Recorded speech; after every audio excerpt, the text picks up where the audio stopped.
Bem-vindo ao podcast Estrangeiros e Peregrinos. A mensagem de hoje será apresentada por Dennis Allen. Bem-vindo ao mais novo episódio do nosso passeio pelos livros da Bíblia.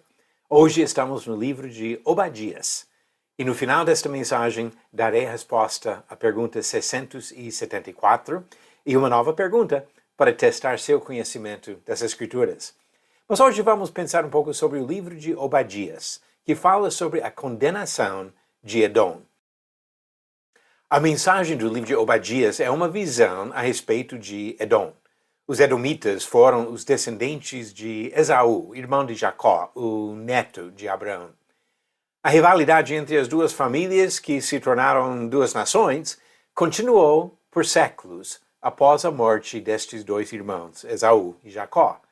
Enquanto vários profetas falaram dos pecados do povo de Israel, que eram descendentes de Jacó, Obadias falou sobre Edom e os motivos do castigo divino sobre aquele povo. Obadias é o menor dos livros do Antigo Testamento.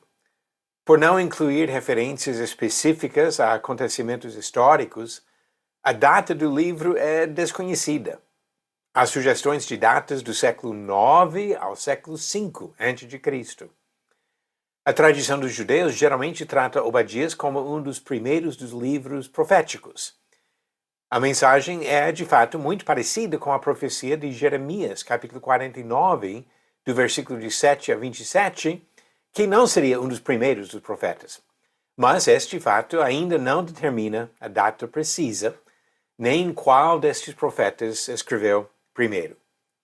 Mas independente da data de composição, este livro ensina lições importantes. A mensagem de Obadias se divide em três partes principais.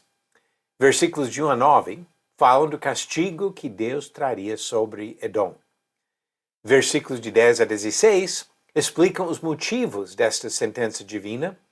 E versículos de 17 a 21 contêm profecias da vitória do povo de Deus, incluindo até linguagem messiânica. Agora vamos falar um pouquinho sobre os edomitas. A história dos edomitas começa em Gênesis, no relato da gravidez de Rebeca, mulher de Isaque e nora de Abraão. Deus disse para Rebeca: "Duas nações há no teu ventre, dois povos nascidos de ti se dividirão. Um povo será mais forte que o outro, e o mais velho servirá o mais moço." Isso em Gênesis 25, versículo 23. Esaú foi o mais velho, e Jacó o mais novo dos gêmeos que nasceram.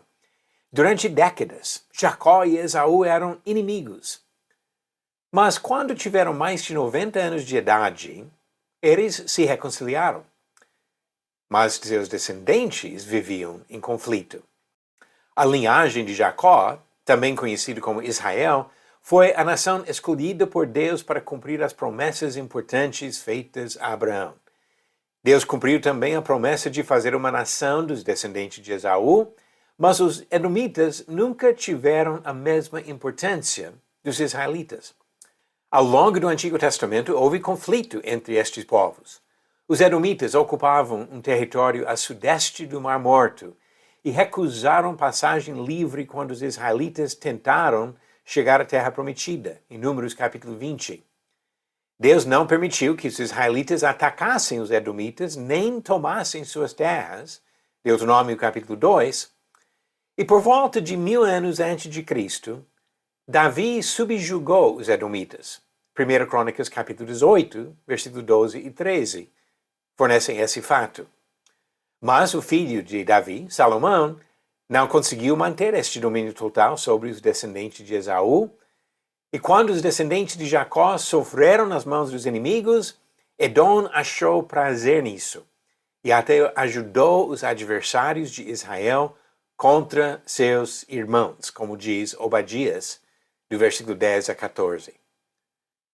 Foi Deus que trouxe o castigo contra Judá, mas ele não achou prazer nisso, e condenou os edomitas por sua atitude.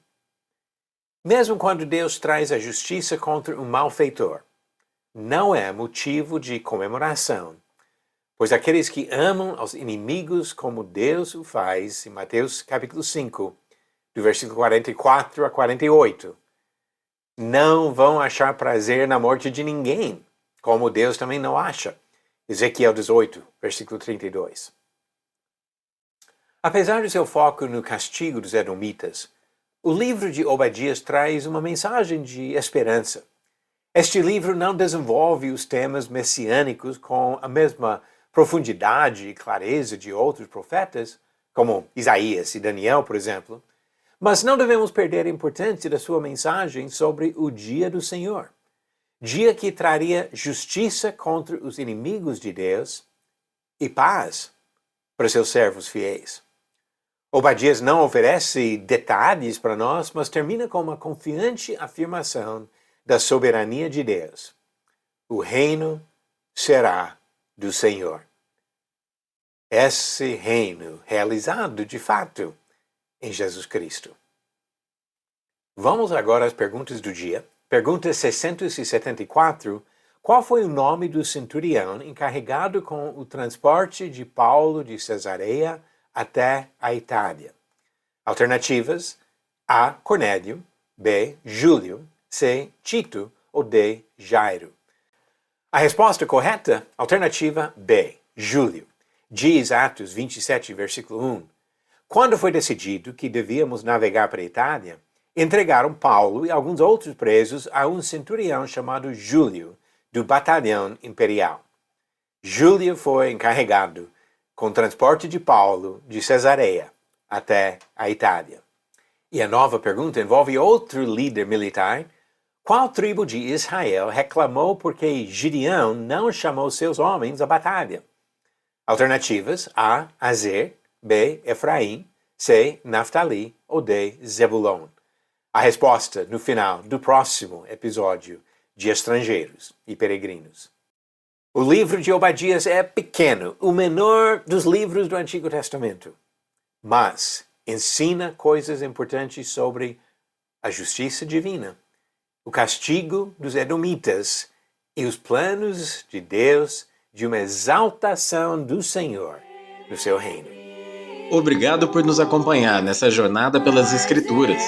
Volte amanhã para ouvir mais uma mensagem do podcast Estrangeiros e Peregrinos. Seguimos pelo mundo a viajar.